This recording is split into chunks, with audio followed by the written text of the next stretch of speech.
ইচ্ছে করছে শহরের এই যান্ত্রিকময় জীবন ছেড়ে এক দৌড়ে গ্রামে চলে যাই। সত্যি কথা বলতে শহরের এই ব্যস্ততম রুটিন মাফিক জীবনে না আমি একদম হাঁপিয়ে উঠেছি।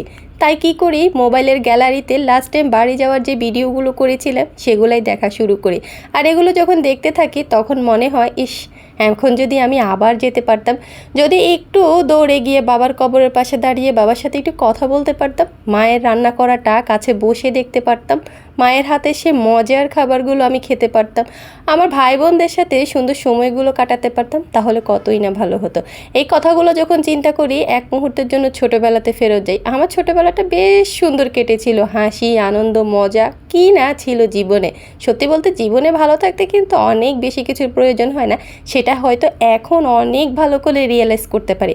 আমাদের বাড়িটা না বেশ সুন্দর, মানে মানুষ কম কিন্তু বাড়িটা বিশাল একটা এরিয়া নিয়ে। বাড়িতে খুবই কম মানুষজন, মানে এক এক সময় দেখা যায় যে কথা বলার মতো একটা মানুষ পাওয়া যায় না, কিন্তু ওই যে বাড়িটা অনেক বড় খোলামেলা আর চারদিকে হচ্ছে গাছপালা বাগান, এত ভালো লাগে। আমার ছোটোবেলাটা কিন্তু এই বাড়িতেই কেটেছে।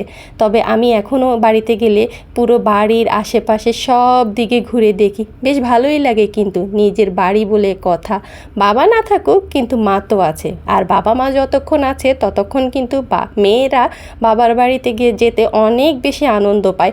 আমারও তো এখন পর্যন্ত তাই মনে হয়।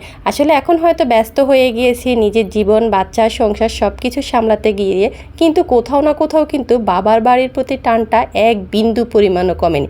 আর আমার বাচ্চারাও কিন্তু বাড়িতে গেলে ভীষণ খুশি হয়, ওরাও তো একদম মাটি নিয়ে খেলাধুলা শুরু করে দেয়। আমারও বেশ ভালো লাগে। জানি না আসলে এই সুন্দর সময়গুলো আমার লাইফে আবার কবে আসবে।